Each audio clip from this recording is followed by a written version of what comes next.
Gandang araw guys, narito na naman si Piu Piu naglalakad papuntang Sakayan. At dahil nga matraffic na naman sa MacArthur kaya naman dito na ako sa Sangandaan dadaan. Pagkarating ko nga sa school, dali na ako pumunta sa may harap ng IT department kasi doon na kami mag-aano ng PE. Ngayong araw nga pala yung practice day namin para sa prelim exam. Pagkatapos nun lumipat din agad kami sa my next room. Medyo marami nga kaming ipapasa ngayong araw. Kaya naman gumagawa na yung mga klase ko ng mga plates namin. Pagkatapos nga namin magpasa ng plate namin para sa unang subject, bumaba na kami ng tropa ko para bumili ng pagkain. Take out nga lang kami tapos sa room na kami kakain.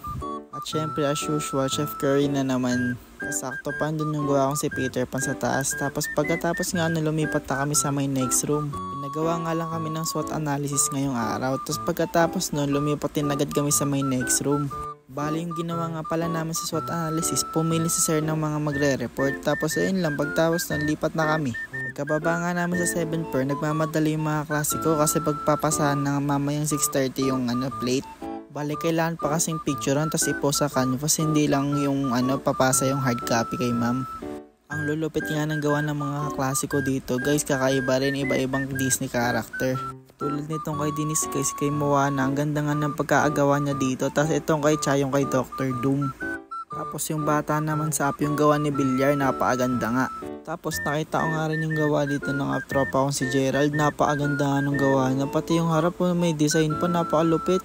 Ang ganda nga rin ng gawa ni Mase dito, magpartner talaga sila, si Wreck-It Ralph tsaka si Penelope. Lumipat nga ako ng table dito, napunta ako sa table ng Rosan. Kaso ayaw nila magpa-video kasi baka raw i-bash ko raw sila. Habang iniintay pa nga namin yung prof namin, medyo wala pa yung ibang mga klase kasi ginagawa pa nila yung Disney characters nila. Bale pagkapasa nga namin ng plate kay ma'am, nagturo lang siya ng lesson. Kaso may biglaan palang surprise quiz. Tas eto na guys, nung pauwi na kami. Bago nga pala kami umuwi, nagkaayaan na naman silang kumain ng pares. Inaaya nga nila ako dito kaso sabi ko ayoko kasi hindi na ako makakain ng kanin sa bahay. Hindi nga pala kami kumain ni Jason Paldo dito guys, kaya siguro parang malungkot siya dito sa may gilid. Pagkatapos nga namin kumain, sumakay na kami kasi nga medyo umaambon na. Bale ayun nga lang guys, maraming salamat sa panonood. Pew pew out!